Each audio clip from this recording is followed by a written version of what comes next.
नमस्कार, स्वागत है आपका प्रदेश के नंबर 1 और सबसे भरोसेमंद चैनल इंडिया न्यूज हरियाणा में। मैं हूं आपके साथ अतुल प्रताप सिंह।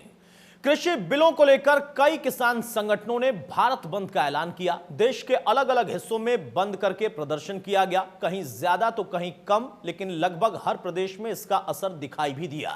प्रदेश में किस तरीके से किसानों ने अपना आक्रोश जाहिर किया, अपनी जो संवेदना थी उसको दिखाया, या उनके मन में कोई संशय था तो किस तरीके से उस पर अपनी बात वो रख रहे थे, क्योंकि ना सिर्फ बिल को लेकर उनके मन में कुछ संशय है, बल्कि कई जगहों पर किसान ये कहते नजर भी आए कि अगर इस पर सरकार वाकई गारंटी की बात कर रही है तो हम इसका समर्थन भी कर रहे हैं। लेकिन एक तरफ किसानों का प्रदर्शन और उसी बीच में राजनीतिक सक्रियता भी है।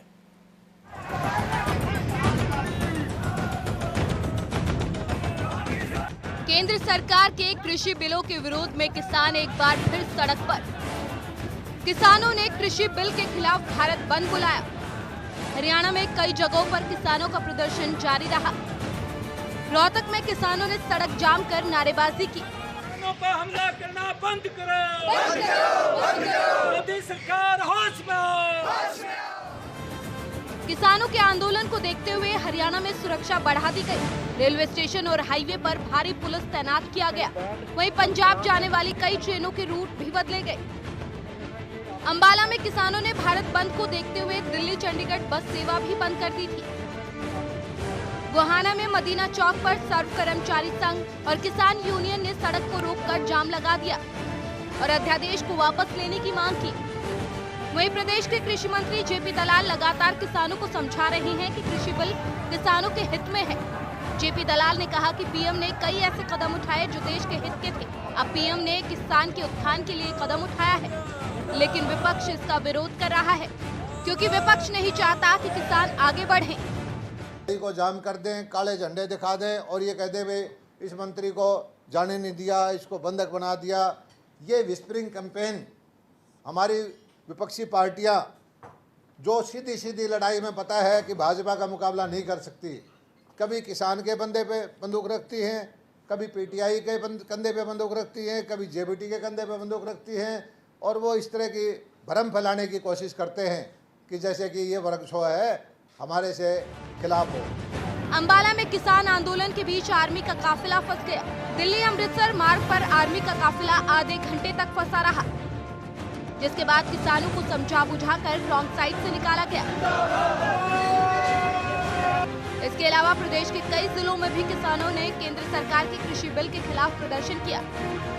लेकर आज किसान हड़ताल पर हैं, जहाँ उन्होंने रेल यातायात रोका तो सड़कें भी अवरुद्ध हुई। यहाँ पर जो हरियाणा रोडवेज यमुनानगर है उसका भी पहिया जाम हो गया। हालांकि बसें सुबह चली थी।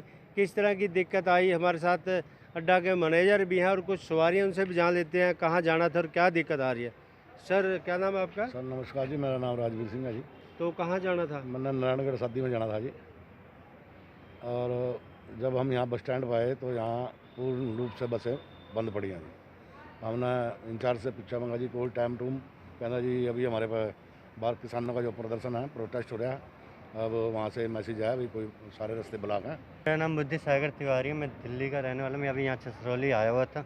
छसरौली से मैं यमुनानगर आया हूँ बस से। बस के बाद यहाँ आने के बाद दिल्ली की बस मैंने पकड़ा तो बस मिल नहीं रही और यहाँ पता चला से हड़ताल हो रखी है, इसकी वजह से मुझे दिक्कत हो रही है। मैं कहाँ जाऊँ मुझे समझ में नहीं आ रहा। मेरे पास ना फ़ोन है ना कुछ है।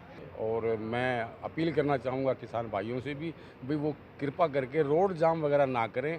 लोकतंत्र में सबको जो है अपनी अपनी बात कहने का हक है, आज़ादी है, लेकिन जो है किसी को असुविधा हो इस प्रकार का एजिटेशन, रोड जाम या पेड़ फूट काट के सड़क पे गिरना ठीक नहीं है। कोई दिक्कत नहीं थी हमारे को। दिक्कत जब आई जब हमारी जो मार्ग पे हमारे जो चालक प्रचालक बसों को लेकर गए हुए थे, रास्ते में उनको मैसेज आया और पुलिस जो कर्मचारी हैं जो रास्ते में बैरिकेड लगा रखे थे पुलिस कर्मचारियों ने जगह जगह पर, तो उन्होंने गाड़ियों को रदौर से वापस कर दिया कि आगे जो है ना किसान भाइयों ने जाम लगाया हुआ है, रास्ते बंद किए हुए हैं, कोई भी अनहोनी घटना हो सकती है, कोई अप्रिय घटना, कोई सरकारी संपत्ति है, इसका नुकसान हो सकता है। और जो है ना उन्होंने गाड़ियों को वापस भेज दिया। गाड़ियाँ चली थी, लेकिन उसके बाद जैसे संस्थान को मैसेज हुआ, जो भी ड्राइवर कंडक्टर थे रोड जाम हो गए तो गाड़ियाँ वापस आ गई। जाहिर है केंद्रीय कृषि बिल का किसान विरोध कर रहे हैं। वहीं किसानों के लिए ये बिल किसी आर्थिक आजादी से कम नहीं है। खासकर यूपी के किसानों के लिए ये बिल किसी वरदान से कम नहीं है, जिन्हें पहले कम दाम से संतोष करना पड़ता था। हरियाणा में राइस मिलर्स की बहुतायात और एक्सपोर्ट के कारण धान का दाम यूपी के मुकाबले कहीं अधिक मिलता है। नए बिल से उन्हें अपनी उपज के ज्यादा रेट मिलने की आस बंधी है। करनाल अनाज मंडी में यूपी के किसान धान बेचने आ रहे हैं।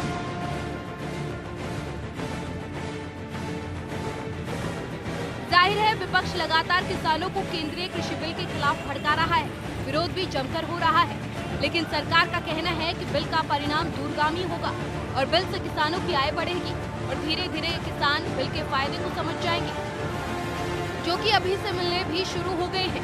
Bureau report, India news Haryana. रहे हैं, उनकी नाराजगी है, उनकी आपत्तियां हैं, उनकी चिंता है, उस पर हम चर्चा करेंगे। 6 तस्वीरें हम आपको एक बार फिर से दिखाते हैं। उन 6 तस्वीरों को जरा आप देखिए और समझिए।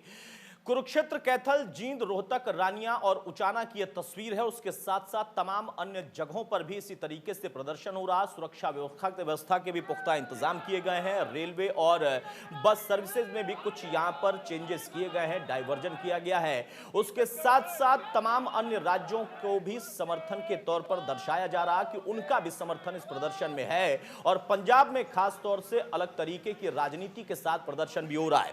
किसान और किसानों की समस्या, उसको समझाने के लिए, सुलझाने के लिए हमारे साथ बीजेपी के प्रदेश अध्यक्ष और पूर्व कृषि मंत्री ओपी धनखड़ साहब खुद मौजूद हैं। सीधा किसानों का सवाल होगा, मैं सिर्फ माध्यम हूंगा और खुद धनखड़ साहब उसका जवाब देंगे। कुछ सवाल मैं भी पूछूंगा अपने चैनल की तरफ से। बहुत स्वागत है ओपी धनखड़ साहब आपका इंडिया न्यूज हरियाणा पर। जी अतुल प्रताप जी, नमस्कार, राम राम। नमस्कार सर, राम राम। किसान भी राम राम कर रहा है और इंतजार कर रहा है। धनखड़ साहब, आप तो इतने जमीनी तौर पर इन चीजों को जानते रहे हैं, लगातार सत्ता से पहले आप वो आवाज उठाते रहे हैं। आज भी आप पर कई कटाक्ष किए जाते हैं, कहा जाता है कि उस वक्त तो आप ऐसा मुद्दा उठाते थे, आज सरकार में हैं तो फिर आप किसानों के विरोध की बात कर रहे हैं। मैं पहला सवाल यही जानना चाहूंगा, ये जो बिल लाया गया है वहां पर किसान क्यों आखिर प्रदर्शन करने को मजबूर है? कहां कमी रह गई, समझ क्यों नहीं पा रहा है? नहीं, उसमें अतुल प्रताप जी एक शंका उत्पन्न कर दी गई, एक भ्रम उत्पन्न कर दिया गया। और ये भ्रम कांग्रेस ने उत्पन्न किया, कुछ पॉलिटिकल लोगों ने उत्पन्न किया, क्योंकि पहले तो वो इनका समर्थन करते थे। आप कांग्रेस का घोषणा पत्र देखेंगे, आप हुड्डा कमेटी की रिपोर्ट का 20 नंबर पेज देखेंगे, आप अजय माकन का भाषण सुनेंगे घोषणा पत्र रिलीज करते हुए का, आप कपिल सिब्बल जी का भाषण सुनेंगे, तो वो सब इनके समर्थक थे। और वो एक ये सुधार है और ये केवल उन लोगों के लिए है जो डायरेक्ट मार्केटिंग करना चाहते हैं। और जो पुराना सिस्टम है, मंडी ऐसे ही चलेगी, एमएसपी ऐसा ही रहेगा, इन्होंने एक भ्रम उत्पन्न करने की कोशिश की कि ये सिस्टम ख़त्म हो जाएगा और नया सिस्टम आ जाएगा। ऐसा नहीं है, ये दोनों सिस्टम पैरेलल चलेंगे। जो नया सिस्टम है हमको मालूम है कि इसमें थोड़ा किसान जाएगा। अभी जैसे हरियाणा का ही एग्जाम्पल मुझे देना हो अतुल जी, तो 82,000 हमारे किसान ऐसे हैं जो एफपीओ से जुड़े हुए हैं और 25,000 किसान ऐसे हैं जो प्रगतिशील किसान हैं। और इनमें से बहुत सारे लोग अपनी डायरेक्ट मार्केटिंग अभी भी करते हैं। केवल उनके डायरेक्ट मार्केटिंग के अच्छे नियम बनाने के लिए ये विधेयक आए हैं। मंडी वैसे ही चलेगी, एमएसपी वैसे ही चलेगा। कुछ पॉलिटिकल लोगों ने अपनी राजनीतिक कारणों से, कोई आप पार्टी से चुनाव लड़ा हुआ आदमी है, निर्दलीय लड़ा हुआ आदमी है, कुछ कांग्रेसी लोग हैं। पहले दिन भी जब हुआ तो वो सुरजेवाला जी के साथी, बार बार उसकी फ़ोटो सब जगह वायरल हुई थी। बाद में कांग्रेस लोग खुद ही झंडे लेके आ गए। पंजाब में तो कांग्रेस झंडे लेके ही खड़ी है। तो ये केवल राजनीति फॉर राजनीति ये कर रहे हैं। ना मंडी बंद होगी, ना एमएसपी बंद होगा। और ये डायरेक्ट मार्केटिंग करने वालों के लिए कुछ अच्छे नियम बनाए हैं जो उनके हित के लिए हैं। और ये हमको मालूम है अभी थोड़े लोग हैं, बहुत ज़्यादा संख्या नहीं है इनकी, ये 1 लाख के आसपास होंगे हरियाणा में। तो 15 लाख किसान परिवार औसत रूप से हम मानते हैं हरियाणा में, तो 14 लाख तो हमको ही पता है मंडी जाएगा और एमएसपी पे बेचेगा। धनखड़ साहब, आपने कहा कि कांग्रेस ने, बाकी कुछ अन्य दलों ने जो कि अलग अलग पार्टियों से हैं या निर्दलीय चुनाव लड़े हैं, उन्होंने भ्रम पैदा किया। प्रधानमंत्री ने भी एक बात कही थी कि यह भ्रम पैदा किया जा रहा है, लेकिन आपके अपने लोग कैसे भ्रमित हो गए? क्यों आपके एनडीए के घटक दल, आप समझ रहे होंगे मैं किसका जिक्र कर रहा हूं, वो इस्तीफा भी वहां से हो जाता है और वो भी बिल का उतना ही पुरजोर विरोध कर रहे हैं। वहां पर क्या है, किस तरह की राजनीति है? देखिए, मुझे ऐसा लगता है कि बादल परिवार को या हरसिमरत कौर जी को एक गारंटी देनी चाहिए थी। मैं आपके चैनल पे बैठ के गारंटी दे रहा हूं कि आप 1 तारीख से खरीद होगी, 31 अक्टूबर तक खरीद चलती है, ज़रूरत पड़ती तो बढ़ाई भी जाती है। एक एक दाना खरीदेंगे, धान का खरीदेंगे और बाजरे का खरीदेंगे। मुझे लगता है कि थोड़ी जल्दबाजी की। अगर बादल परिवार भी ये कहता, हरसिमरत कौर ये कहती कि भाई मैं लठ लेके बैठी हुई हूँ सरकार में, थारा एक एक दाना खरीदवाऊंगी और नहीं खरीद हुई तो मैं जिम्मेवार होंगी, तो इसमें जरा अधैर्य जल्दी दिखा दिया, पेशेंस दिखानी चाहिए थी। मैं कह रहा हूँ ना आपके चैनल पे बैठ के, अगर 31 इस अक्टूबर के महीने में 1 तारीख से खरीद होगी, एक एक दाना खरीदेंगे, हम जिम्मेवार हैं इस बात के लिए, गारंटी ले रहे हैं, जिम्मेवारी ले रहे हैं। ये जो सारा आंदोलन ये सितंबर में क्यों किया गया है? अक्टूबर में करते ना खरीद होगी। मैंने कल भी कहा था 25 अक्टूबर चुनो ना खरीद हो तो खरीद तो जो की त्यों होनी है। ये तो केवल राजनीति करने के लिए कुछ लोग बैठे हुए हैं जगह जगह पर, जिनको राजनीति ज़्यादा इंपॉर्टेंट है, खरीद से संबंध नहीं है। खरीद की तो तैयारी में सरकार लगी हुई है। हम 12 करोड़ जो है वो बोरी ले आए हैं, बारदाना ले आए हैं, 6 करोड़ क्विंटल से ज़्यादा धान आता है, हमको मालूम है। हम जो है हमने ड्यूटी लगा दी, अभी 40% एफेड खरीदेगी, 40% हमारा फूड एंड सप्लाई डिपार्टमेंट खरीदेगा, 15% जो है हमारी एग्रो वाले ये जो है वेयर हाउसिंग वाले खरीदेंगे, 5% एफसीआई डायरेक्ट खरीदेगी। इंतजामात में लगे हुए हैं, अफसरों की ड्यूटी लगा दी है, एक एक दाना खरीदने वाले हैं। बड़ी बात आपने कही धनखड़ साहब कि आप तो यहाँ पर बैठकर चैलेंज भी कर रहे हैं और गारंटी भी दे रहे हैं, और आपने तकनीकी तौर पर समझाया कि प्रदर्शन का वक्त ये क्यों चुना गया है और उसके पीछे की राजनीति क्या है। धनखड़ साहब, इस मंच पर हमारे साथ अब किसान जुड़ रहे हैं और सीधा सवाल किसानों का होगा और आप उनको समझाएंगे भी, उनकी समस्या को सुनेंगे भी, और अगर उनकी कोई चिंता है तो उसका आश्वासन भी आप देंगे, समाधान कैसे निकलेगा। मेरे सहयोगी देवेंद्र हमारे साथ हैं, सोना में मौजूद हैं और तमाम किसान भी उनके साथ मौजूद हैं। देवेंद्र, एक एक करके मैं चाहूंगा सवाल आप लेते जाएं। सबसे पहले एक किसान और उनका एक सवाल, धनखड़ साहब उसका जवाब देंगे। देवेंद्र। बिल्कुल अतुल। सर, हमारे साथ प्रदेश अध्यक्ष बीजेपी के ओपी धनखड़ जी जुड़े हुए हैं, आप उनसे क्या सवाल पूछना चाहेंगे?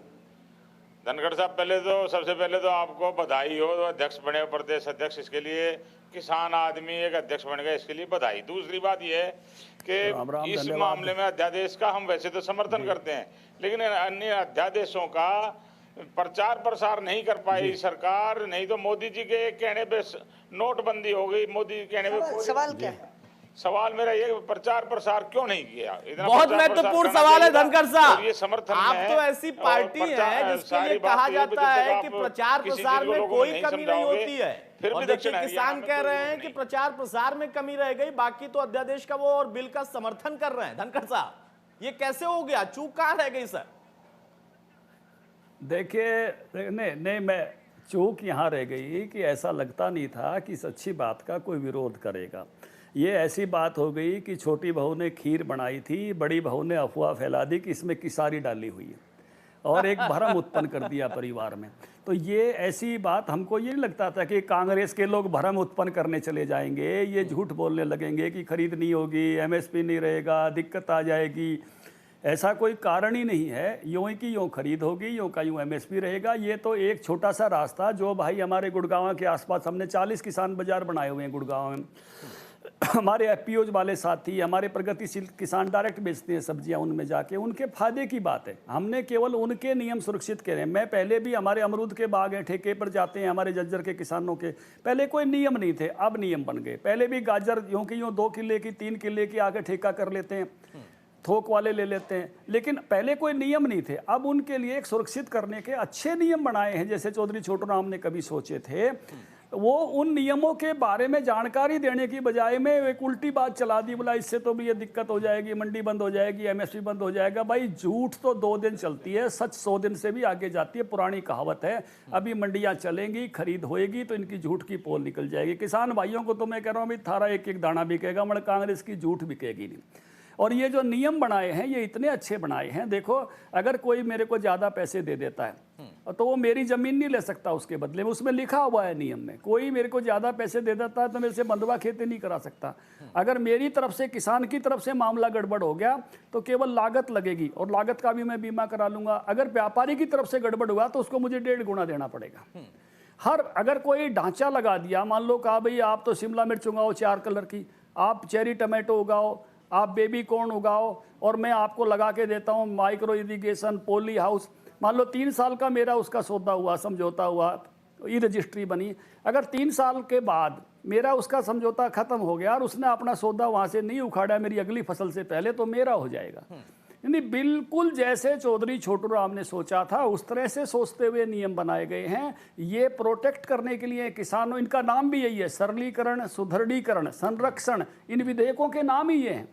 एक सरलीकरण सुदृढ़ीकरण का है, एक संरक्षण का है किसानों के। तो ये विधेयक इस रूप में लाए गए हैं जो डायरेक्ट मार्केटिंग करने वाले थोड़े से किसान भाई हैं, ये उनके लिए हैं। जो इनडायरेक्ट मार्केटिंग करना चाहते हैं, मंडी में अपना माल बेचना चाहते हैं, मंडी जो की तो खुली रहेगी, एमएसपी जो क्यों तो रहेगा, भाव ऐसे अभी जैसे एमएसपी। ठीक है धनखड़ साहब, यानी मैं एक लाइन में इसको कहूं तो ये कुछ ऐसा ही भ्रम है कि चाची को मूछें होंगी और हम उनको फिर चाचा कहना शुरू कर देंगे। कुछ ऐसा ही आपने कहा कि छोटी बहू ने खीर बनाई और बड़ी बहू ने अफवाह फैला दी है, लेकिन आप लोग चूक गए इसमें। आप लोग तो काफी अनुभवी व्यक्ति हैं, आपको अंदाजा था कि बड़ी बहू इंतजार कर रही है खीर बनकर तैयार तो हो, फिर मैं अफवाह फैलाऊं।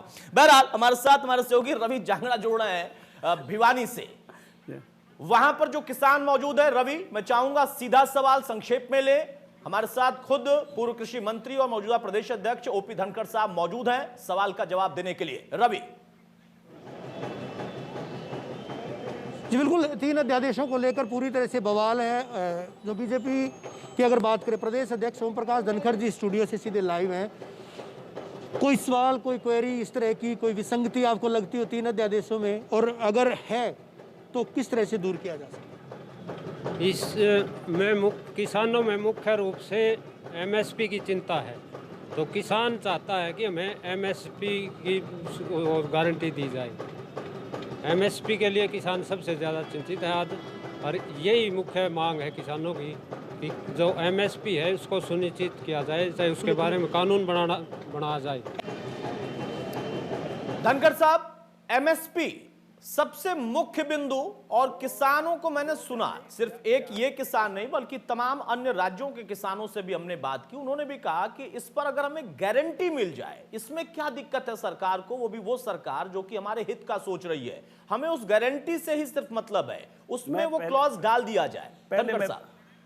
मैं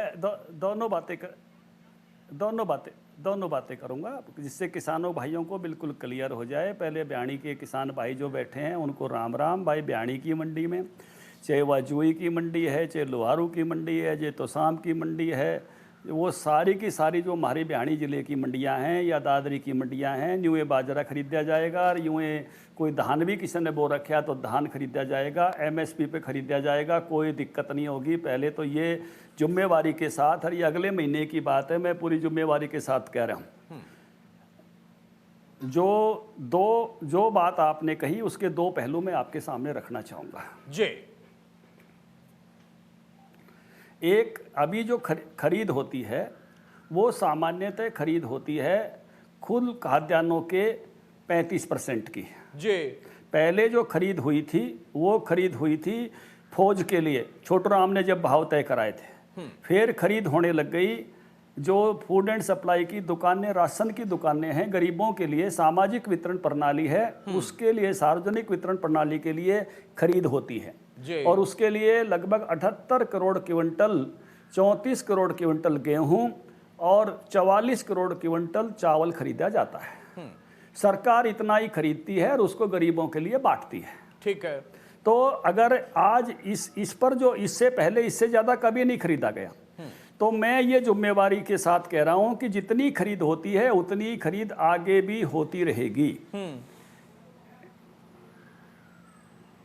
इस पर 1 लाख करोड़ से ज़्यादा राशि का खर्च होता है। तो इसलिए कोई भी अब ये जिम्मेवारी, ना पहले किसी सरकार ने सारा अनाज खरीदा था, ना आगे की कोई सरकार भी ये जिम्मेवारी दे सकती, क्योंकि अब देश के खाद्यान्न भंडार इतने बड़े हुए हैं। 212 करोड़ तो गेहूं और चावल ही पैदा होता है। 100 करोड़ क्विंटल गेहूं होता है, 112 करोड़ क्विंटल चावल होता है, बाकी दलहन तिलहन अलग से हैं। 280 करोड़ के क्विंटल के आसपास अभी खाद्यान्न पैदा हो रहे हैं देश में। इसलिए सरकारी खरीद जो है वो खरीद जितनी पहले होती है उसमें से 1 दाना भी कम नहीं किया जाएगा। जिन राज्यों में जैसे होती है, 10 राज्यों में गेहूं खरीदे जाते हैं, 23 राज्यों में धान खरीदा जाता है, वो ज्यों का त्यों खरीदा जाएगा। बात नंबर 1। बात नंबर 2, कुछ किसान भाई कह रहे हैं कि भाई इस अध्यादेश में भी लिख देते कि बाहर भी जो खरीद होगी वो एमएसपी पे होगी।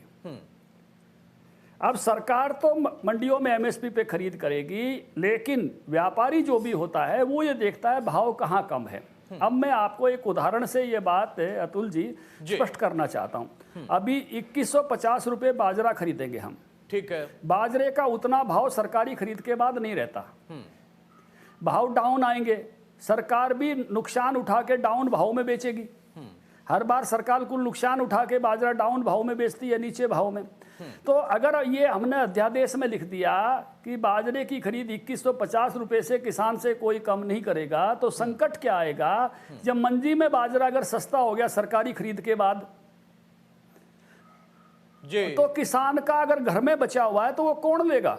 कोई लेगा ही नहीं। किसान का लेने से तो उसको सजा हो जाएगी, और उसको सस्ता मंडी में मिल रहा है, उसको कोई रोके टोकेगा नहीं। तो सरकारी खरीद एमएसपी की तो जिम्मेवारी हम ले रहे हैं हरियाणा सरकार में। बाहर व्यापारी को कोई विवश नहीं कर सकता अगर मंडी में सस्ता है तो। उसको अपनी जरूरतों के लिए, मान लो मुर्गियों को खिलाना है, किसी और इस्तेमाल में करना है, तो वो जहां सस्ता होगा वहां लेगा। तो बाजार हमेशा एक रूप में नहीं रहता है, बाजार अप भी जाता है, बाजार डाउन भी जाता है। तो किसानों यानी एमएसपी को लेकर यही असमंजस है कि सरकार जितनी खरीद करती है उसमें तो कोई असमंजस नहीं है और कोई दिक्कत नहीं है, वो उसी रेट पर होगा। लेकिन बाकी अन्य खरीद के लिए अगर तय कर दिया गया तो वहां पर किसान के लिए समस्या हो जाएगी। बहरहाल एक और छोटा सा सवाल मैं ले लेता हूं धनखड़ साहब, भिवानी का रुख मैं करता हूं। रवि, आप सवाल ले सकते हैं किसानों का। एमएसपी को लेकर जवाब दिया है धनखड़ साहब ने और आश्वस्त किया है वहां के तमाम किसानों को कि दाना दाना खरीदेंगे और एमएसपी पर ही खरीदेंगे। अगर ये फसल इस भाव पर एमएसपी पर नहीं खरीदेंगे तो उनकी सजा होगी, उन्हें भाग नहीं सकते। ऐसी कोई गारंटी तो पेश करें जिसे किसी किसान को विश्वास हो। उसके अंदर लिखित रूप में तो है नहीं, वैसे बोल रहे हैं।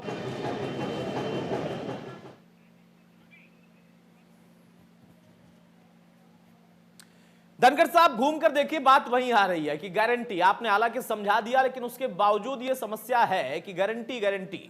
उसके साथ ही एक सवाल मैं और भी जोड़ रहा हूं यहां पर। एक तरफ एमएसपी की बात थी, दूसरी तरफ दो और मुख्य बिंदु उठाए गए थे हरियाणा में, पंजाब में, उत्तर प्रदेश, बिहार, कुछ अन्य राज्यों में खासतौर पर। कॉन्ट्रैक्ट फार्मिंग, जमीन खत्म हो जाएगी, मालिकाना हक किसी कंपनी के पास चला जाएगा, ये कहा है कई पार्टियों ने वहां पर। उसके अलावा एक और बात है, मंडियों से तालमेल खत्म हो जाएगा। इन तीनों का जवाब एमएसपी प्रमुख है, उसके अलावा भी कुछ और बिंदु हैं।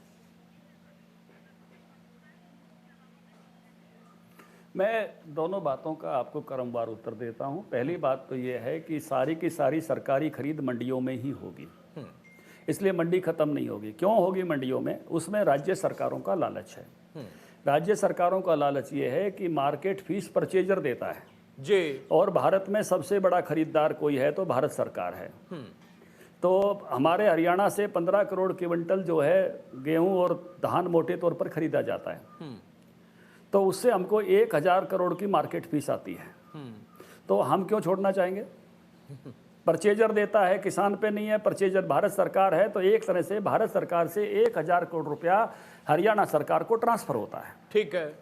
तो क्योंकि मंडी से बाहर मार्केट फीस 0 कर दी है, तो इसलिए हम मंडी में ही खरीदना चाहेंगे। बड़ा परचेजर भी वही है, मंडी यों की यों चलेगी, एमएसपी यों की यों रहेगा, एपीएमसी यों का रहेगा, और ये किसानों के हित की सारी योजनाएं यों की यों चलेंगी।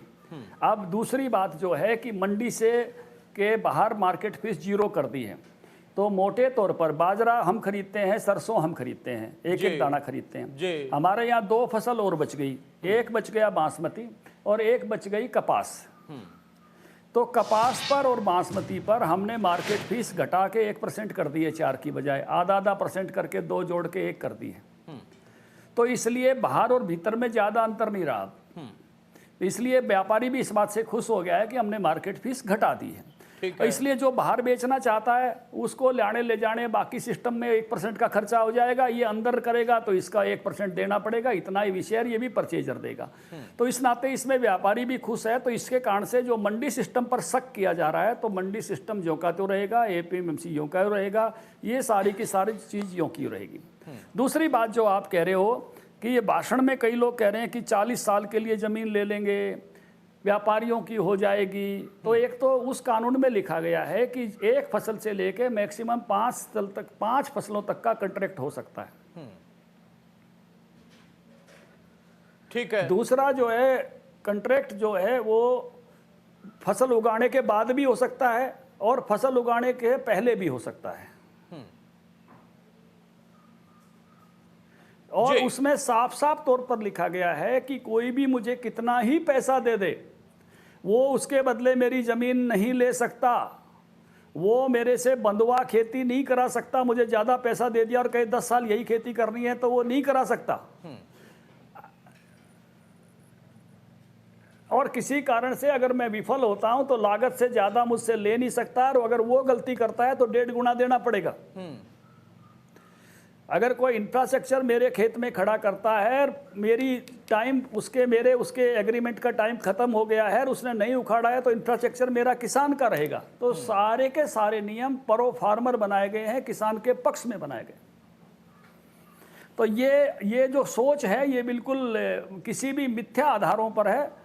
ठीक है, यानी राजनीति के लिए ऐसे भ्रम फैलाए जा रहे हैं, ऐसी बातें बताई जा रही हैं जिनका अस्तित्व ना तो इस बिल में है और ना ही वैसा कुछ होने वाला है। और अगर कोई ऐसा करता है तो उसमें फिर उसके लिए बकायदा क्लॉजेस हैं। मेरे साथ मेरे सहयोगी सिरसा से जुड़ रहे हैं, किसान वहां पर भी मौजूद हैं। अमर जानी हमारे साथ हैं। अमर, बहुत जल्दी से एक सवाल, और यहां पर किसान का क्या सवाल है, क्या मन में शंका है? धनखड़ साहब खुद मौजूद हैं, उनसे बताइए, वो जल्दी से पूछें। जी बिल्कुल, मैं इसमें मौजूद हूँ सिरसा में किसान चौपाल में, जहाँ हमारे साथ किसानों को बताना चाहूँ कि हमारे साथ जो भारतीय जनता पार्टी के प्रदेश अध्यक्ष ओम प्रकाश धनखड़ जी जुड़े हुए हैं, उनसे आप सवाल करना है। जो 3 अध्यादेश लाए गए हैं जो बिल को लेकर के आज किसान सड़कों पे है, तो आप उनसे क्या कहना चाहते हैं, क्या कहना चाहेंगे आप? मेरा धनखड़ साहब से सवाल है कि ये कृषि अध्यादेश 5 जून को आ गए थे, उसके बाद आपके पास जून, जुलाई, अगस्त, सितंबर 4 महीने का समय था। आप जिस प्रकार अपनी नीतियों का सरपंचों के जरिए प्रसार करते हैं, आप 4 महीने में बीजेपी का कौन सा जनप्रतिनिधि गांवों में गया जिसने किसानों को इनके फायदे बताता, अगर ये फायदेमंद मानते हैं, और इनके घाटे, उनसे आम इजलास करनी चाहिए थी, उनसे राय लेनी चाहिए थी। लेकिन राय लेने के बजाय मैं धनखड़ साहब से पूछना चाहूँगा कि इतनी क्या इमरजेंसी, इतनी क्या जल्दी थी जो आपने राज्यसभा और लोकसभा के अंदर पूरी फोर्स लगा के इन बिलों को धक्के से आपने पास करवाया? किसानों से कोई राय नहीं ली गई, किसानों को इनके बारे में कुछ बताया नहीं गया, और जब किसान इन साजिश की पोल खोल रहा था तो आपने किसानों के ऊपर लाठी बरसवाई। तो मेरा क्या तो धनखड़ साहब से अमर पूछिए कि अगर प्रचार कर देते तो क्या ये बिल उनको अच्छा लग जाता? कार्रवाई की है अमर, ये मेरा सवाल सीधा और इसी तरीके से जाना चाहिए किसान के पास। आपने कृषि अध्यादेश पास किए, उसके हिसाब से आपकी तरफ से हमें लग रहा है कि ये पूरी तरह से किसान विरोधी है। इस बात का मैं धनखड़ साहब से जवाब चाहूंगा। धनखड़ साहब, देखिए फिर से प्रचार का मामला आ गया। जी नेचुरली बात सही है कि जब सवाल खड़ा हो गया है तो यह सब पहला जवाब यही आता है कि पहले से प्रचार करते तो ऐसा सवाल खड़ा नहीं होता, ये वाजिब बात है। लेकिन ये अंदाज ही नहीं था कि भाई इस तरह के सवाल इस अच्छी बात पर खड़े हो जाएंगे। अच्छी बात पर सवाल खड़े करने कई बार हो जाते हैं और ये वैसा ही सवाल है, लेकिन इसका जो जवाब है वो व्यवस्था देगी। जब खरीद करेंगे तो ये सवाल विलुप्त हो जाएगा। जो भ्रम पैदा कर रहे हैं कि खरीद नहीं होगी, एमएसपी नहीं रहेगा। अभी तो 4 साल हमारी सरकार है, 8 फसलें हम खरीदेंगे, आगे मौका दिया तो आगे खरीदेंगे। अतुल जी, आप भी युवा और मेरी भी, अभी तो मुझे लगता है कि भगवान ने सेहत ठीक रखी तो 20 साल रहूँगा, तो ऐसे जो है ना 40 फसलें तो मैं भी बिकते हुए देखूंगा। तो इसमें कोई अंतर नहीं पड़ने वाला है, ये ऐसे ही खरीदी जाएंगी, एमएसपी पे खरीदी जाएंगी, क्योंकि देश में सार्वजनिक वितरण प्रणाली कोई बंद नहीं कर सकता। राशन की दुकान बंद नहीं होगी तो सरकारी खरीद भी होगी, और सरकारी खरीद होगी तो एमएसपी पे होगी, ऐसे ही होगी। केवल भ्रम टूटेगा, जो कांग्रेस भ्रम फैला रही है वो टूट जाएगा और कुछ नहीं होगा। ये तो दूसरे माने धनखड़ साहब की राजनीति जो कर रहे हैं उनकी दुकान बंद होगी। बार बार निश्चित रूप से उनका माल नहीं बिकेगा, किसान का बाजरे भी बिकेगा, सरसों भी बिकेगी, गेहूं भी बिकेगा और जुन्ना भी बिकेगा। केवल झूठ नहीं बिकेगी भाई साहब, ये जो झूठ फैला रहे हैं ये झूठ नहीं बिकेगी। तो ये सारी की सारी चीजें ऐसे ही रहेंगी, ऐसे ही चलेंगी। ये पूरी व्यवस्था को बदलने के लिए नहीं है, एक अल्टरनेट, एक विकल्प दिया। आजकल मैं एक पंजाबी में वो सुबह सुबह यहाँ चंडीगढ़ में होता हूँ, पंचकुला में, तो एक विज्ञापन आता है। वो पति पूछता है महिला से, बोला तूने मुझे ही क्यों चुना? तो वो कह बड़ी सोच विचारे कहते कोई विकल्प ही नहीं था। अभी किसानों के पास एक ही विकल्प था, मंडी जाओ। अगर मंडी से बाहर कोई मंडी से बाहर बेचता था तो उस पर मंडी सेक्रेटरी जाके खड़ा हो जाता था, मंडी सुपरवाइजर चला जाता था, डीएमईओ चला जाता था, कहते तुमने खेत में क्यों बेच दिया, मेरी मार्केट फीस रह गई। तुमने घर से क्यों बेच दिया, मेरी मार्केट फीस मारी गई। तूने खलियान से क्यों बेच दिया। मैं आपको बताना चाहता हूं, दुजाना में आप अपना कवर कराइए, आप पूरा हरियाणा कवर करते हो। हमारे कुछ लोग प्याज बेचते हैं दुजाना चौराहे पर। अगर पुराने सिस्टम से बेचें तो गलत कर रहे थे, क्योंकि उनको 1 करोड़ की दुकान मंडी में लेनी चाहिए और उसके बाद लाइसेंस बनवाने चाहिए कई तरह के, फिर वो अपना प्याज बेच सकते हैं। लेकिन आज इस कानून के आने के बाद उनका प्याज बेचना वैध हो गया। वो सड़क के किनारे जमीन पर प्याज इकट्ठा करते हैं, ट्रॉलियों में भर भर के बेच के आते हैं और अपने 4 पैसे कमा के रोटी खा रहे हैं। जब हम मंडी में अपना माल ले जाते हैं तो व्यापारी हमारा भाव लगाता है, सरकारी खरीद नहीं होती तो। लेकिन मैं अपना प्याज अगर ट्रॉली में भर के ले जाता हूं तो मेरा भाव मैं बताता हूं। मैं अतुल जी आपको बताना चाहता हूं एक सच्ची घटना इन्हीं दिनों की, कोरोना काल की। आपको पता है कि मंडियों में कोरोना आने के कारण से मंडियां कई दिन तक बंद कई दिन, तो हर एक आदमी ये सोचता था कि मैं किसान के पास जाके सीधा सामान ले आऊं। हम भी गाड़ी लेके जाते थे। मैं इन दिनों में गुड़गांव रह रहा था, सब्जी किसानों के खेत से लेते थे।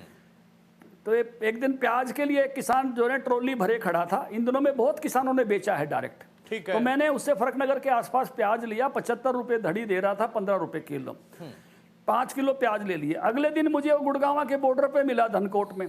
मैंने दोबारा से उससे भाव पूछा, मैं कह रहा आज प्याज कैसे दे रहा है? बोला बाबूजी आज 20 रुपए किलो है, 100 रुपए धड़ी। क्योंकि वो गुड़गांव के बॉर्डर पे आ गया था देहात छोड़ के।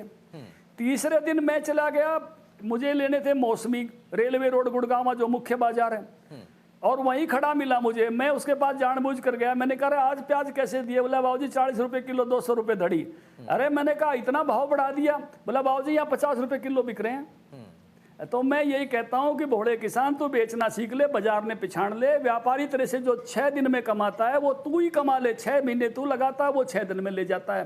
तो जो 1%, 2% जो किसान सीधा बेच लेगा वो भी कमा लेगा। ठीक है धनखड़ साहब, एक और सवाल मैं ले लेता हूं यहाँ पर। हमारे साथ किसान मौजूद है लगातार। एक छोटा सा और सवाल, उसके बाद उसका भी आप जवाब दें और मैं भी एक सवाल पूछूंगा। अमर जानी हमारे साथ है। अमर, जल्दी से एक सवाल और किसानों का, कहां भ्रम रह गया है? बहुत सारी बातें क्लियर की हैं धनखड़ साहब ने, और क्या चाहते हैं उस सरकार से? अगर कहीं कोई प्रचार में कमी है, समझ में कमी है, कोई और दिक्कत है, वो पूछे। कुछ किसान और भी मेरे साथ है। मैं आपसे जानना चाहूंगा कि आप क्या पूछना चाहते हैं? जो 3 अध्यादेश ले गए, इसको लेकर विरोध चल रहा है, आप क्या करना चाहते हैं? ये है कि अगर जो ये इतने ही किसान के हितैषी हैं, किसान के हित में हैं, तो सरकार कहाँ फेल हुई है कि किसानों को समझाने के लिए आज किसान सड़कों पे क्यों आया है? क्या कारण है? क्या कहीं सरकार धनखड़ साहब तीसरी बार प्रचार आ गया। प्रचार में कमी है, यही कमी है मुझे दिखाई दे रही है। देखिए मैंने मान लिया पंजाब की तो सरकार उतर गई, झंडे लेके उतर गई, सारे कांग्रेसी झंडे लेके उतर गए।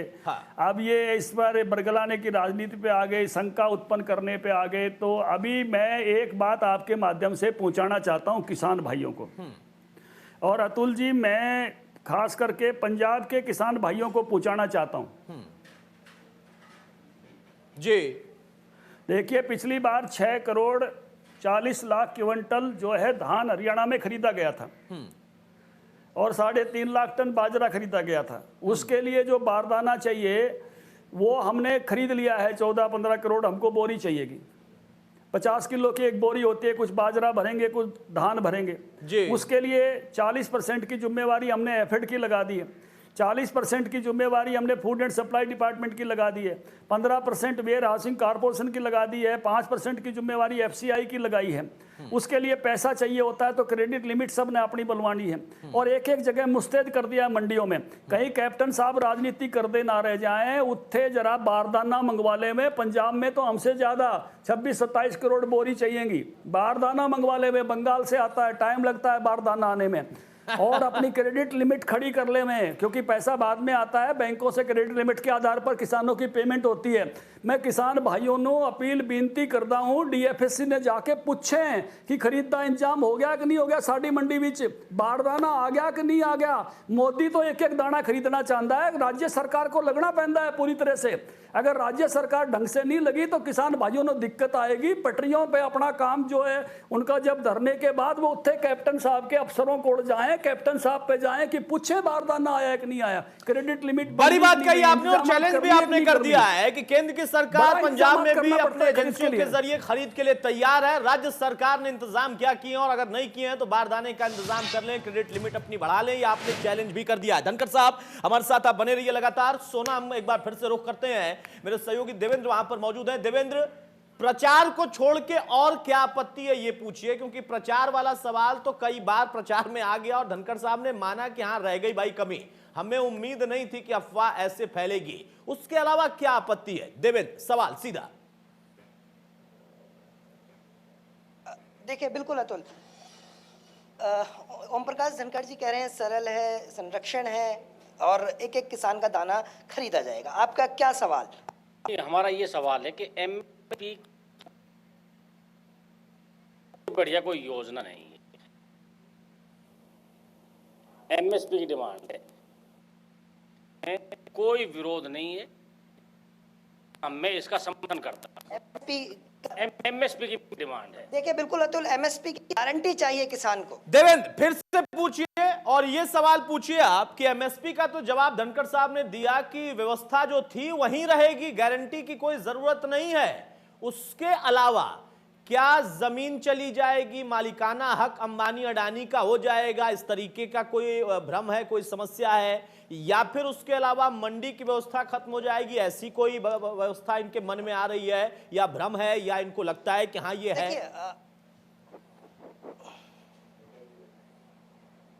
देखिए बिल्कुल MSP की तो गारंटी सरकार दे रही है कि दाना खरीदा जाएगा, किसी तरह से किसान को कोई दिक्कत नहीं आएगी। क्या आपको क्या डर लगता है, क्या गारंटी में चाहिए? क्योंकि गारंटी सरकार दे रही है, बार बार OP धनखड़ जी यही कह रहे हैं कि गारंटी पूरी है, किसी तरह की कोई दिक्कत नहीं। गारंटी अगर पूरी है तो किसान को दक्षिण हरियाणा में कोई दिक्कत नहीं है। MSP पे किसान की फसल बिकनी चाहिए, और MSP पे किसान की फसल बिक जाए तो ये बढ़ते हुए कदम स्वामीनाथन रिपोर्ट की ओर है। ये मतलब आज यदि 2022 में किसान की आय दुगनी हो जाएगी तो स्वामीनाथन आयोग का भी एक जो क्या जो किसान सड़कों पर हैं, क्या आपको भी ऐसा डर है कि सरकार जमीनें छीन लेगी? नहीं, बिल्कुल नहीं, ऐसा हमें कोई डरने की। ठीक है देवेंद्र, मैं आपके पास आऊंगा। धनखड़ साहब, आपने सुन लिया दक्षिण हरियाणा में किसान क्या कह रहे हैं, MSP पर आपकी गारंटी पर उन्होंने मान लिया। देखिए बाजरा, देखिए अतुल जी मैं आपको ये बताना, अतुल जी एक मिनट मैं आपको ये बताना चाहता हूँ। एक समय जब बंसीलाल जी हमारे नेता थे तो बंसीलाल जी एक भाषण किया करते थे कि भाई ये जो कई जिलों वाले लोग हैं ये हमारे रिश्ते नहीं लेते, हमको बागड़ी कहते हैं, और जो है हमको गुड़ नहीं देते। वो रोहतक में आते तो भी यही भाषण करते थे कि भाई अब तो मैंने नहर ले आया, मेरे आपके रिश्ते होने लग गए, मैंने बिहाड़ी में अंगूर उगवा दिए। मैं मोदी जी का इस बात के लिए धन्यवाद करता हूँ, उन्होंने बाजरे का भाव भी 2000 से ऊपर कर दिया, 2150 है। एक एक दाना हम खरीदने लग रहे हैं, दक्षिण हरियाणा का, सोना का, नूह का, मेवात का, रेवाड़ी का, महेंद्रगढ़ का। और अब ऐसी स्थिति इसमें से बनाई कि धान वाला किसान और बाजरे वाला किसान बराबर खड़ा कर दिया, चाहे रिश्ते भी कर लो आपस में, अब वो फर्क नहीं रहा। हर फसल के को अच्छा भाव दिया है, 50% प्रॉफिट के साथ दिया है, और किसान इस बात से खुश है। और हमने टेल तक पानी पहुंचाया है इस इलाके में, कोशिश की है। और उधर भी मेवात कैनाल सरकार की योजना में है, और ज़्यादा पानी कैसे सोना और नूर उस इलाके के खेतों में जाए ये। और 6000 रुपये सीधे मोदी जी ने किसान को दिए हैं, इससे पहले ना मनमोहन ने दिए, ना इंदिरा गांधी ने दिए, ना किसी और ने दिए। तो ये जो है प्रधानमंत्री है, ये किसान हितैषी प्रधानमंत्री है। राहुल गांधी जी के पिताजी तो ये कहा करते 1 रुपया बेचता हूं तो 15 पैसे मिलते हैं, मोदी जी 2000 देते तो 2000 पहुंचाते हैं सीधे। ठीक है धनखड़ साहब, उसी सवाल को मैं थोड़ा सा और व्यापक कर रहा हूं, चूंकि आपका इतना लंबा अनुभव ना सिर्फ प्रदेश की राजनीति में बल्कि अपनी पार्टी में और पार्टी से जुड़े संगठन में तमाम जगहों पर राष्ट्रीय स्तर पर आपकी भूमिका, मैं व्यक्तिगत तौर पर यह महसूस कर रहा हूं, दक्षिण हरियाणा का किसान धनखड़ साहब के कहने से मान रहा है कि हाँ अध्यादेश और बिल दोनों ठीक है, हमारा आपत्ति जो थी एमएसपी उस पर हम मान लेते हैं गारंटी। उत्तर प्रदेश में मैं जाता हूं तो देखता हूं कि पूर्वांचल में उस तरीके की हवा नहीं है, लेकिन पश्चिम में आकर कुछ आंदोलन प्रदर्शन या आपत्तियां आ रही हैं। बिहार का कमोबेश यही हाल है। यह क्यों हो गया कि प्रदेशों के अंदर भी हिस्से बंट गए इस बिल को लेकर? पंजाब का सिनेरियो कुछ अलग दिख रहा है, बाकी अन्य राज्यों में भी हिस्से के हिसाब से प्रदर्शन हो रहा है। ये क्या है, इसकी मूल वजह आप क्या मानते हैं और राजनीतिक तौर पर इसको आप लोग कैसे देख रहे हैं, कैसे हल निकालेंगे? देखिए अतुल जी, ऐसा है कि किसान और किसान की जत्थेदारी या किसान का अपना संगठन वो अलग अलग इलाकों में अलग अलग है और उसके इश्यू भी अलग अलग रहते हैं। मैं ये देखता हूँ कि देश में मजबूत जो किसान संगठन रहे हैं, पहले गन्ना किसान संगठन रहे हैं और उसके अलावा फिर किसान संगठन रहे हैं तो हिमाचल में सेब का किसान संगठन रहा है जी। उसके बाद कोई किसान संगठन सबसे कमज़ोर रहे तो मोटे अनाजों के रहे हैं। तो ये किसानों की भी उस फसलों के हिसाब से भी एक मैं कहूँगा पैटर्न रहा है संगठनों का, और उसी हिसाब से किसानों के मुद्दों पर बात करने वाले लोग रहे हैं। तो ये जिस तरह से जिस लोगों ने जैसी बात पहुंचाई है, अब जैसे शेतकारी संगठन है महाराष्ट्र में, वो समझता है कि हमारे हित की बात है, जितने गुजरात के संगठन है वो कह रहे हैं हमारे हित की बात है, जो रैयत संघ वगैरह हैं दक्षिण में वो कह रहे हैं हमारे हित की बात है। ये यहाँ भ्रम उत्पन्न किया गया पंजाब में कुछ लोगों ने, उसके कारण से जो पंजाब के साथ का हमारा इलाका है उसमें कुछ बातें आई, कुछ पॉलिटिकल लोग थे भ्रम फैलाने में थोड़े आगे बढ़ गए। नहीं तो कुल मिला के किसान इस बात को समझता है कि भाई उसके हित की बात है। ये जो डायरेक्ट मार्केटिंग वाले हैं, इसको ऐसे मान लो आप एक घर में 10 बंदे हैं, 9 बंदे खाद्यान्न उगा रहे हैं, मंडी बेचना चाहते हैं, एक बंदा अपनी डायरेक्ट चंडीगढ़ में दुकान लेना चाहता है, पंचकूला लेना चाहता है, गुड़गांव लेना चाहता है, जलंधर लेना चाहता है और अपने खेत का माल सीधा ले जाके वहाँ बेचना चाहता है। तो भैया उसको क्या सुविधा मिले, या कोई उसका खेत पर से आके लेना चाहता है तो उसको क्या सुविधा मिले, ये नियम केवल और केवल उन भाइयों के लिए है। पुराना सिस्टम उन 9 भाइयों का जो का तो रहेगा।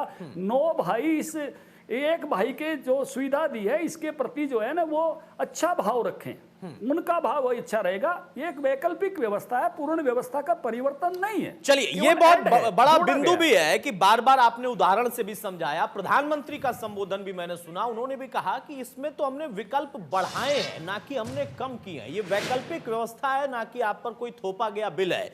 सिरसा का एक बार मैं फिर से रुख करता हूं धनखड़ साहब, जैसा आप जिक्र भी कर रहे थे, कुछ अलग अलग संगठन अलग अलग बॉर्डर्स के हिसाब से, राज्य के हिसाब से वो समर्थन में है या विरोध कर रहे हैं। अमर, अगर हम देखें तो राजस्थान, पंजाब, वहां पर किस तरीके का प्रदर्शन या फिर वहां पर क्या मांगे हैं, उसका प्रभाव इन हिस्सों में, और क्या यहां पर अब आखिरी सवाल आपके जरिए किसान का जी, कुछ किसान और भी मेरे साथ मौजूद है, उनसे जानना चाहूंगा कि अभी जो आखिर किसानों को बंद क्यों करना पड़ा, आज बंद का आह्वान किया गया, किसानों को सड़कों पर क्यों उतरना पड़ेगा, आप क्या पूछना चाहते हैं धनखड़ साहब से? ऐसे ही मैं धनखड़ साहब जी से ये पूछना चाहता हूँ कि जब ये 3 अध्यादेश जारी किए गए, ये तो मान लो इन्होंने चुपके से कर दिया, तो मोदी साहब जो भी बात करनी होती है मन की वो तो सारा के सामने आके कर सकते हैं। हमारे लिए 3 अध्यादेश जारी किए गए और हमारा डिसीजन तक, हमारा फैसला तक नहीं पूछा गया भी हम ये जारी कर रहे हैं, और आप मतलब आप इससे संतुष्ट हैं या नहीं है? धनखड़ साहब की बात में नहीं गया तो आप क्या? धनखड़ साहब देखिए, इसका मैं बहुत संक्षेप में जवाब चाहूंगा। धनखड़ साहब फिर से वही बात, मान लो अगर फिर से वही बात जारी है तो मान लो ये लिखित रूप में क्यों नहीं देना चाहते? इनको डर किस बात का है? अतुल जी, जो बात स्पष्ट है आप जी बोलिए धनखड़ साहब। अतुल जी, दो बातें मैं इसमें कहूँगा। एक बात से मुझे खुशी है कि अध्यादेशों के प्रति या विधेयकों के प्रति लोग जागरूक हो रहे हैं, किसान जागरूक हो रहे हैं। अभी हरियाणा विधानसभा में 12 कानून पास हुए थे, शायद लोग नाम नहीं बता पाएंगे, पत्रकार भी नहीं बता पाएंगे। ये तो एक अच्छी बात तो ये है कि इस बारे में जागरूकता आ रही है, और गलत बात कही है तो सही बात भी जाएगी। भरम गया है तो भरम टूटेगा भी। तो ये उस नाते से जागरूकता होना तो मुझे वो खुशी दे रहा है। दूसरी बात ये भी अच्छी बात है कि उन्होंने कहा कि इस विषय में हमसे वार्ता होनी चाहिए थी। प्रधानमंत्री अभी जब भ्रम फैला गया तो लगता नहीं था, मैंने पहले ही कहा कि खूब जोरदार तरीके से वार्ता कर रहे हैं। और अगली बात यही है कि इस बात की गारंटी तो सत्य देगा, जब खरीद होगी तो अपने आप ये लोग भ्रम से बाहर आ जाएंगे जिनमें भी भ्रम पहुंचाया गया। ज़्यादातर लोगों में भ्रम नहीं है, कुछ लोगों में है। जब खरीद होगी तो वो भी टूट जाएगा। बहुत अच्छी खरीद की व्यवस्था हम कर रहे हैं। मैंने भी अपनी पार्टी पदाधिकारियों की ड्यूटी लगाई है। स्ट्रेटजी का हिस्सा मैं इसलिए कह रहा हूं कि कई बातें होती हैं जो सरकार करती है, पार्टी करती है, तो फिर वो उसका प्रचार करती है, लेकिन कुछ काम ऐसे आपने किए जिसका प्रचार अब खुद उस किसान के जरिए या उसके आंदोलन के जरिए हो रहा।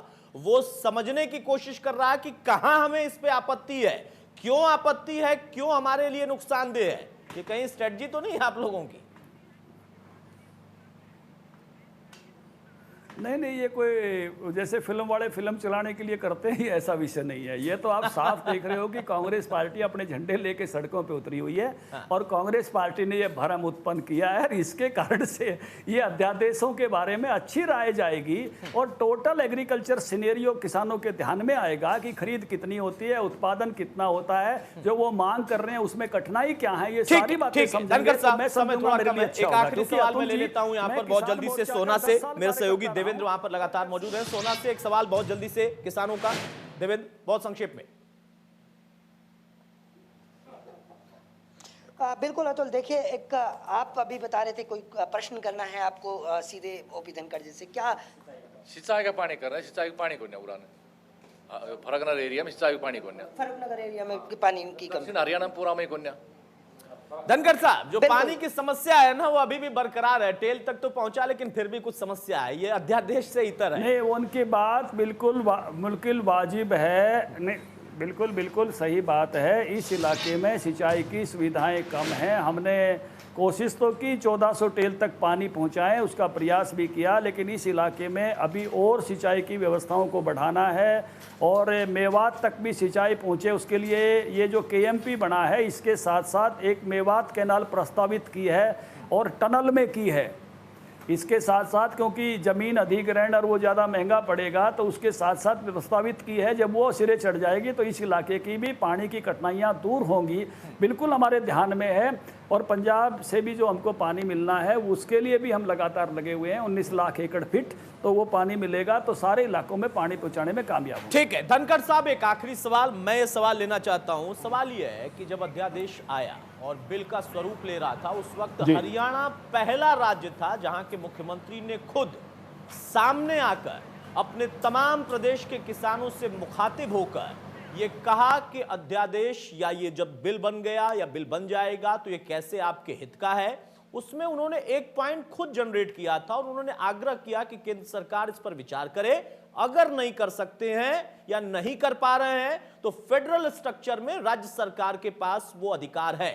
मैं बात कर रहा हूं, उन्होंने कहा कि अगर कहीं कोई न्यायपालिका का इशू आता है, कोई लीगल इशू किसान और कंपनी या व्यापारी के बीच में आता है, तो वहां पर जिलेवार उसके लिए लोक अदालतें होंगी, न्यायिक व्यवस्था होगी। हरियाणा सरकार इसके भी इंतजाम करेगी। इस पर मैं आपसे टिप्पणी चाहूंगा, हरियाणा सरकार की व्यवस्था के बारे में या केंद्र के बारे में। देखिए अतुल जी, हम जब गए थे, मैं भी साथ गया था, 3 सांसदों की कमेटी गई थी, कुछ किसान संगठन गए थे। केवल वो नहीं गए जिन्होंने ये कहा हमने तो विरोध के लिए विरोध करना है, तो उनको ले जाने का कोई फायदा भी नहीं था। ठीक है, जिसने विरोध के लिए विरोध करना है वो तो पॉलिटिकल आदमी हो गया, लेकिन जिसने कोई सुझाव देना है वो सब लोग साथ गए थे। 8 सुझाव हम उसमें देकर आए थे और उसमें से एक सुझाव ये था भी, इन बिल में भी है, वो सुझाव ये था कि किसान का प्रतिनिधि और व्यापारी का प्रतिनिधि साथ जोड़ा जाए और उपभोक्ता फोरम की तरह से ये फैसला किया जाए जी। तो SDM को ये अधिकार दिया है, बिल में भी लिखा हुआ है। और उससे आगे बढ़ के हमारे मुख्यमंत्री जी ने भी कहा जब ये विधेयक लागू होंगे तो हर राज्य में और केंद्र में भी इसके रूल्स बनेंगे। ठीक है, तो तोमर साहब ने भी हमको कहा कि जो आप सुझाव दे रहे हो हम रूल्स में डालेंगे। राज्य सरकारें भी अपने यहाँ इम्प्लीमेंटेशन में उन चीज़ों को रूल्स में डालेंगी, उसके लिए कोई कठिनाई नहीं। ठीक है धनखड़ साहब, तो जरूरत पड़ेगी तो किसान अदालत भी उस प्रकार से गठन करने में हमको कोई दिक्कत नहीं है। ठीक है धनखड़ साहब, बहुत शुक्रिया हमारे साथ जुड़ने के लिए। इंडिया न्यूज हरियाणा पर किसानों के सीधे सवालों का जवाब देने के लिए तो हमारे साथ ओपी धनखड़ मौजूद थे। इंडिया न्यूज का आपका बहुत बहुत धन्यवाद जी। उन्होंने आश्वासन दिया है प्रचार में कमी रह गई तो वो तो कर ही लेंगे, लेकिन किसान का भला करके रहेंगे। और आखिरी सवाल का भी उन्होंने जवाब दिया कि उसके बावजूद अगर कहीं अदालतों का भी मसला आता है, कोई लीगल इशू आता है, तो उसके लिए भी केंद्र स्तर पर और राज्य स्तर पर व्यवस्था होगी। ये बिल किसान के हित का है। जिन्होंने भ्रम फैलाया है, जनता और किसान उनको कल को खुद ही जवाब देंगे।